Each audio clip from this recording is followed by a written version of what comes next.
आदाब जिंदगी के सुनने वाले मुअज़्ज़िज़ दोस्तों, अस्सलाम वालेकुम। मौलाना रूमी अलैहिस्सलाम का कौल है, रोज गुनाह करता हूँ वो छुपाता है अपनी रहमत से, मैं मजबूर अपनी आदत से वो मशहूर अपनी रहमत। जो अपनी तन्हाइयों को अल्लाह के खौफ से मज़न कर ले, अल्लाह उसकी मखलूक को भी अच्छा कर देगा। कोई शख्स गुनाह के सिवा किसी चीज से खौफ ज़दा ना हो। गुनाहों से निजात वही पाता है जो इकरार जुर्म कर ले और नदामत के लिए तौबा ही काफी है। तुम अल्लाह ताला के जिक्र में दिल लगा लो, सुकून और इत्मीनान तुमसे दिल लगा लेंगे। गुनाह के छोटा होने की तरफ ना देखो, बल्कि ये देखो कि तुम नाफरमानी किसकी कर रहे हो। सौदागरी नहीं, ये इबादत खुदा की है।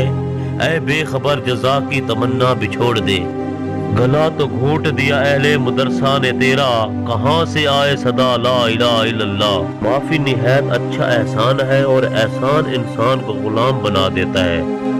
फजूल उम्मीदों पर भरोसा करने से बच के ये अहमकों का सरमाया है। मजलूम की बददुआ से डर, क्योंकि इसकी बददुआ शोले की तरह आसमान की तरफ जाती है। कारखाना कुदरत में फिक्र करना भी इबादत है।